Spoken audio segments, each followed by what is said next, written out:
Hi, everybody. This is Evan Mulch, the field coordinator for the John Birch Society. I cover Georgia, South Carolina, and Western North Carolina. And I have on the phone with me John Perna and Sharon Clark, and we are going to talk about the bills that are they're resolutions is what they are, and but they're resolutions to call for a constitutional convention, an Article 5 constitutional convention. Now, these resolutions do say that it's for a convention. They're for conventions for proposing amendments, but that's the same thing as an Article 5 constitutional convention. And so anyways, in South Carolina, there are 3 of them, and I'm going to have them go into depth on the bills and what we can look out for and how we can stop this in South Carolina from getting anywhere. Sharon and John, how are you? Okay, how are you? Great, great. Well, thanks for joining me. Sharon, you've always done research, throughout the legislative sessions to let me know when something's going to happen in South Carolina or when you think something's going to happen, just to give me a heads up on when we need to be in Columbia. And if it wasn't for the John Birch Society in South Carolina, I don't see that we would have stopped this call for a, constitutional convention. It's always a bunch of members of the John Birch Society that show up, and it's just, there's a few others sometimes, but it's, we're the ones that are mostly organized. And anyways, if you would go into detail on the bills or the resolutions that you are aware of that are being pushed forward in the State House and the State Senate. Okay, I've been able to pull up 5 so far, and they're, as you say, they're resolutions, and they have not gone very far, but I'll name these off so that you'll know what they are and what to look for. The first one is a Senate resolution, S0125, S0125, and it's a balanced budget amendment. We have 2 general balanced budget amendments, and this is one of them. It has 10 sponsors. That's what I counted the last time I checked last week. And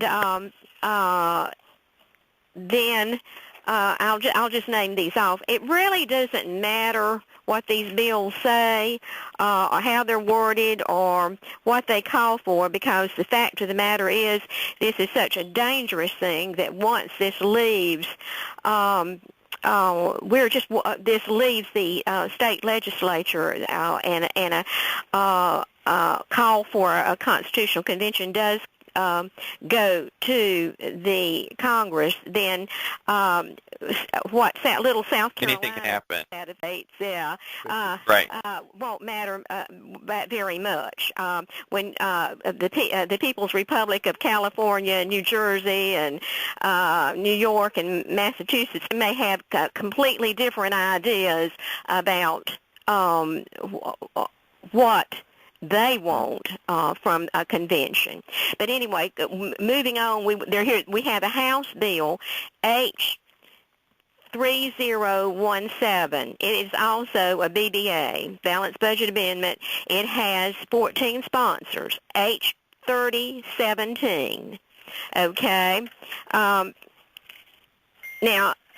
let's see. We've got another set, different types of calls. And as I say, it really doesn't matter. But let me get this section. Yeah, while she's looking that up, let me mention this.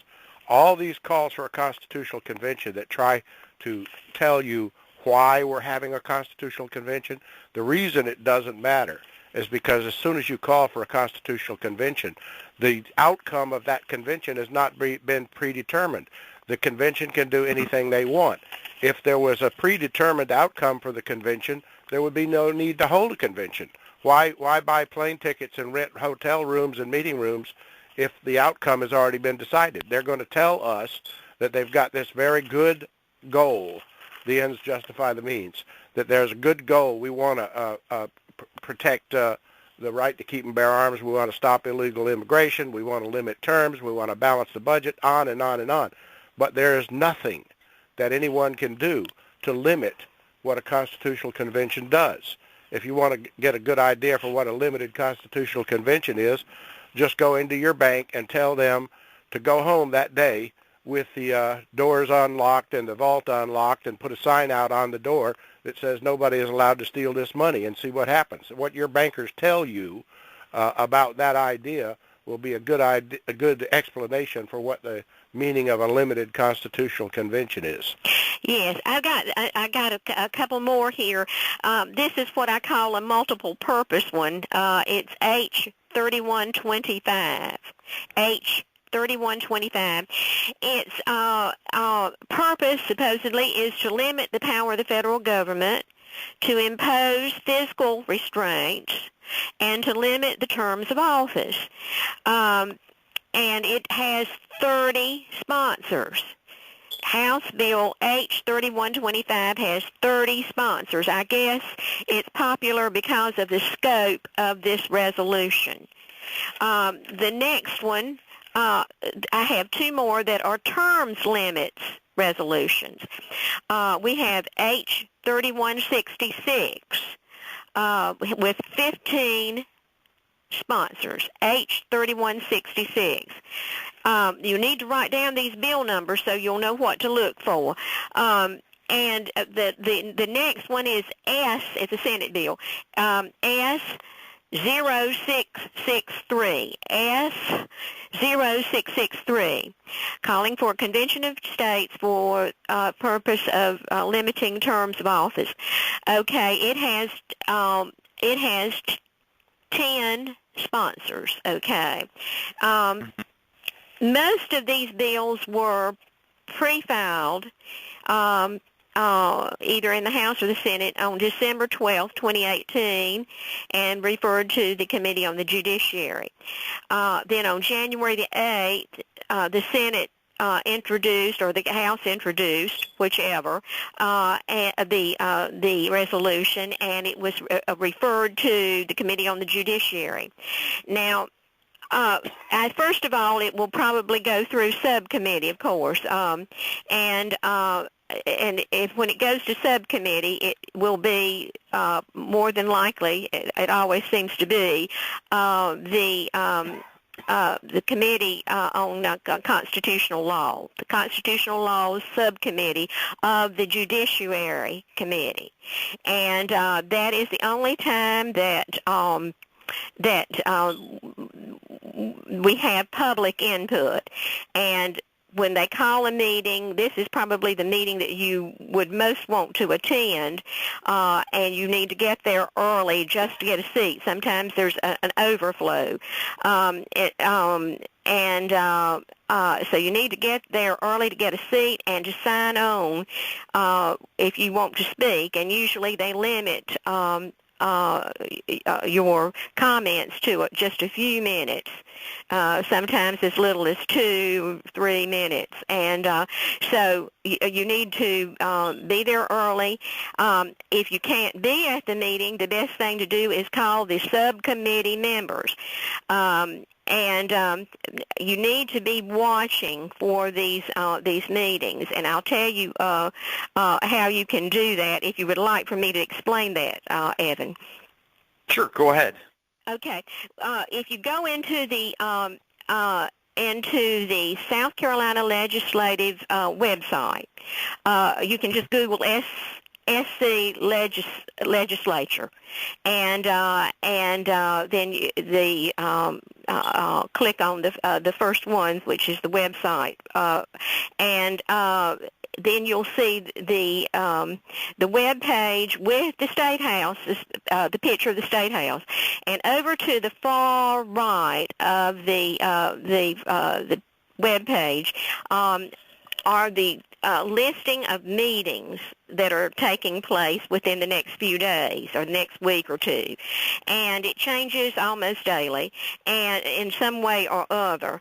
And the top one, I believe, is the Senate, and the bottom one is the House.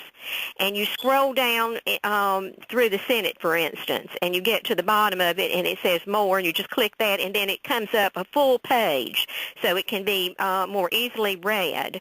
And then what you would do is check for the Constitutional Law Subcommittee. Normally, they have the agenda on there. You just click on agenda, and the page comes up with the bill and resolution numbers that that they have before them. That doesn't mean they're going to take them up that day, or they're going to have time to, because usually they're limited and they have to go into a House session or the Senate session. But then you will recognize the numbers of these bills, and also they give it if they slip through another con resolution. You can from the description you can tell what it is usually, and so you want to be alerted to that. And the time to act on that is when the bill is in subcommittee. If it receives a favorable report from the subcommittee, then it will go to the Judiciary Committee. There are and they don't usually have public input at those meetings, and if it's reported out of committee, then it goes to the House or Senate floor to be considered by all the members. So that's what happens, and so you need to be on the alert for signs of these bills. And again, they're S-125, H-3017. Let me give you here. The third one is H-3125, H-3166, and S-0663. And there may be others introduced. The only one that wasn't introduced in December of 18, I believe, was December of 2018, was this last bill. The resolution was introduced March 14th. 2019, and that was a terms limit bill, and I don't know that it's going very far. The ones that I've been most concerned about is S-0125 and H-3017.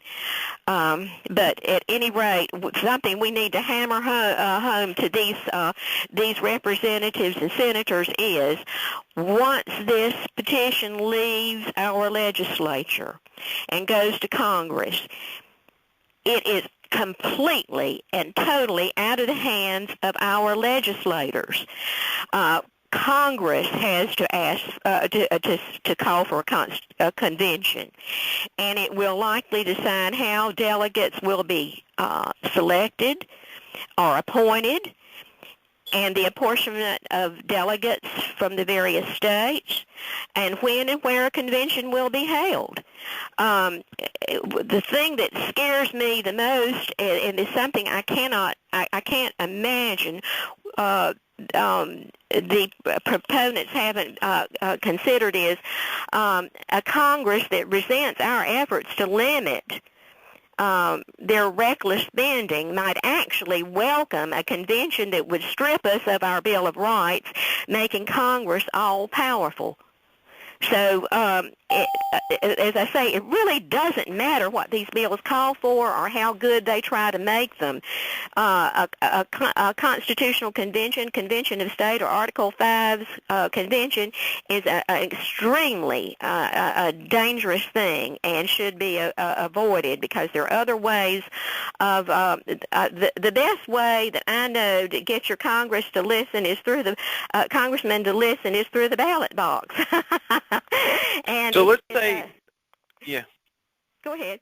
So let's say somebody finds out that his state representative is a sponsor of one of these bills. Uh-huh. What would you recommend that person do?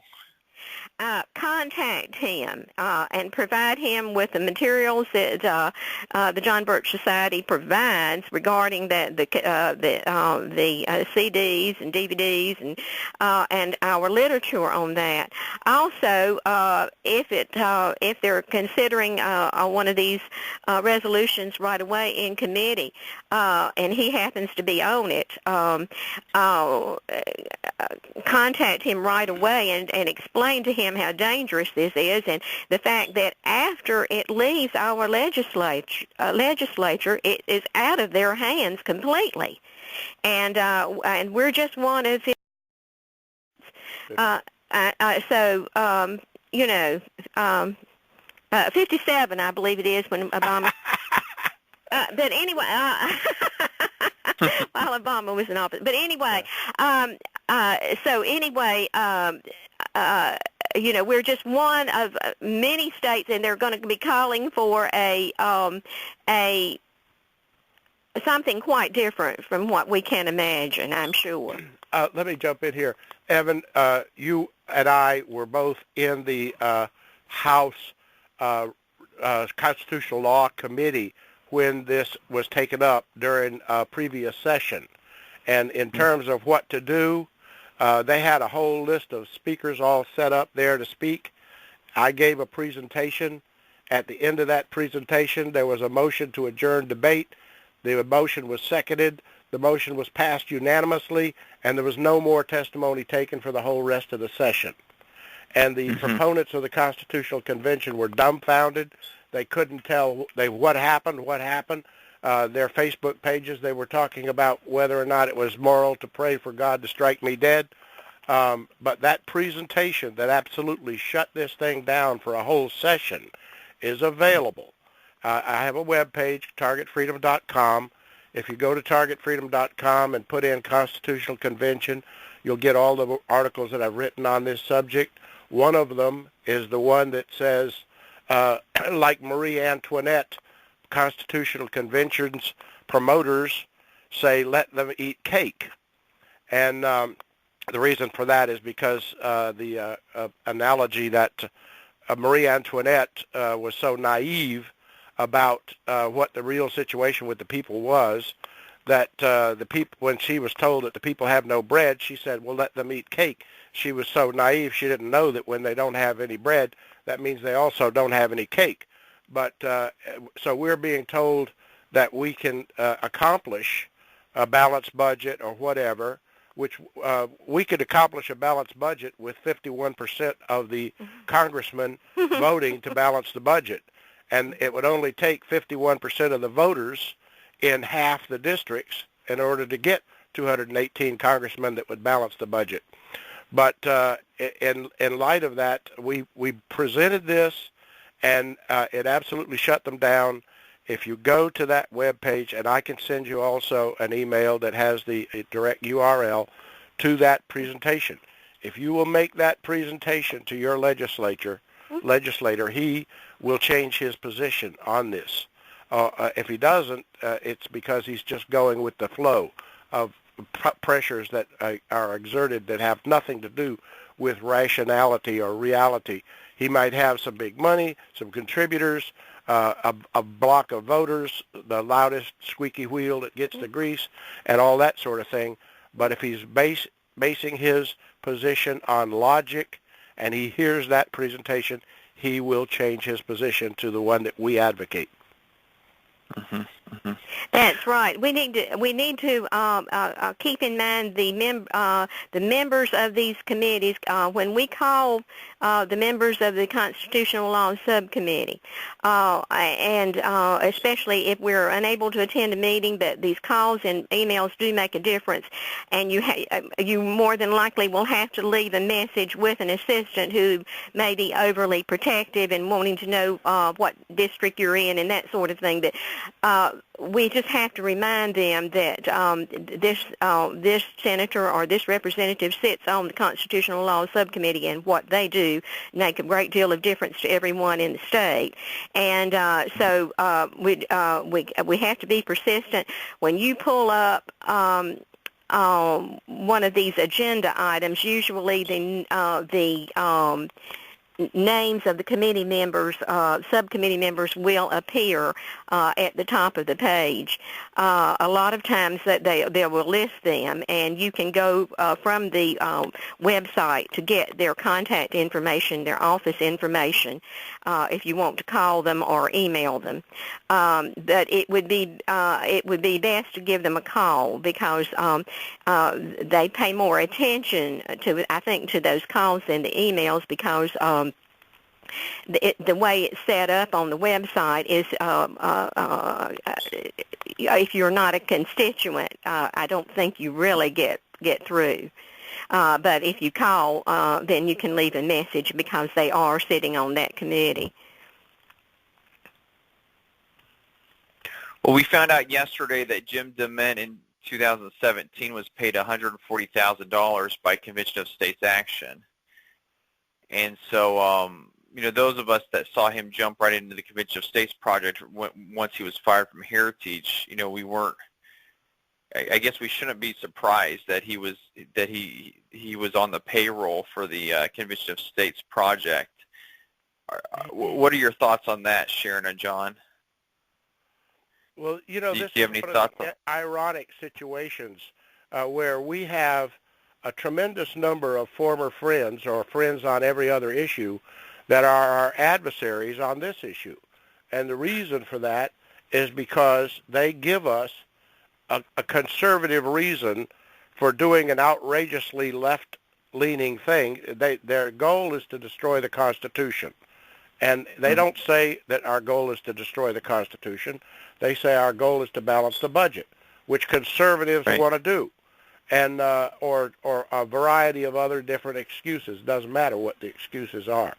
But the thing that we have in this issue is a tremendous number of people who are allied with us on all sorts of other things, but are our adversaries on this because they have bought in to a blatant lie, and that is that opening the door to writing a new Constitution is a way of accomplishing some limited objective which is worthy.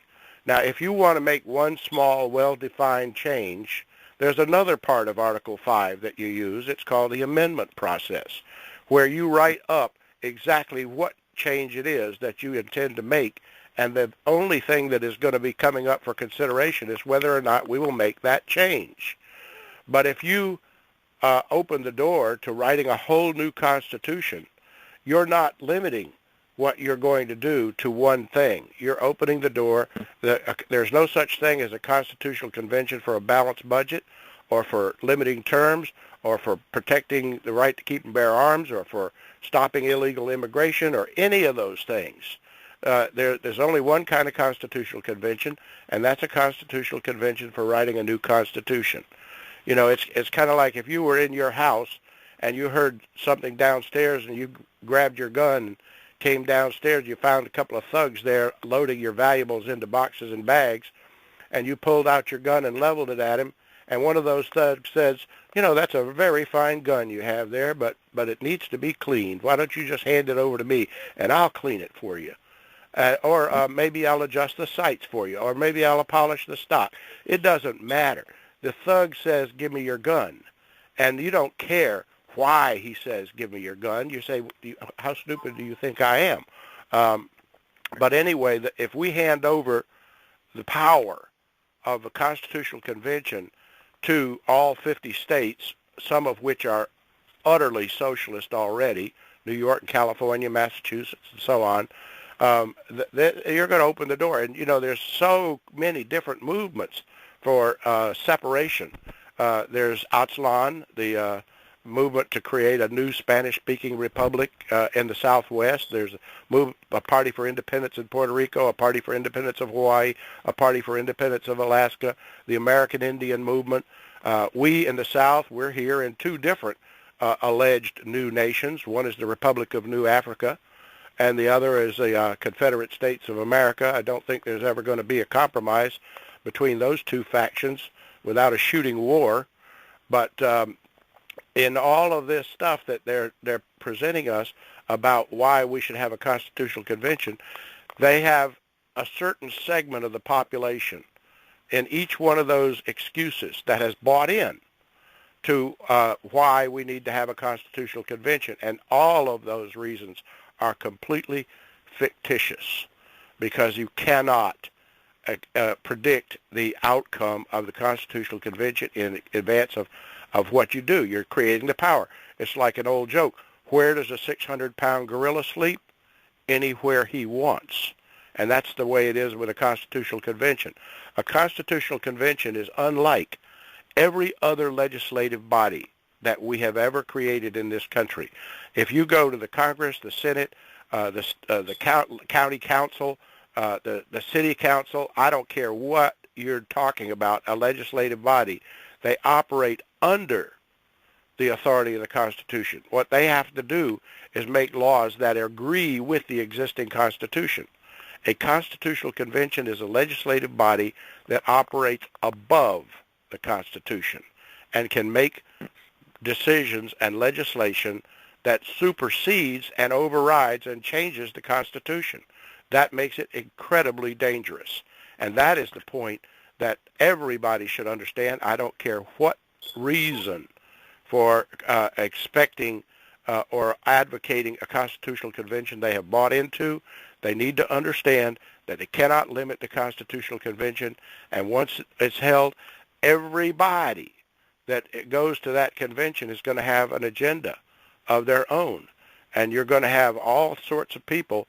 I mean, I don't have a doubt in the world that New York and California would be very happy to approve a constitution for the Union of Soviet Socialist America.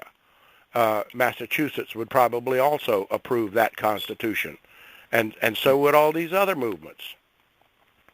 Yes, there's nothing more powerful than a constitutional convention if it were to be called not Congress, not the President, not the Supreme Court, no higher authority, and we were powerless against that.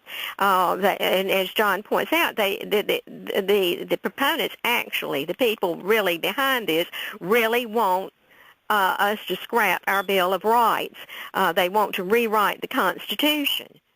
So it's an extremely dangerous thing, and most of the proponents are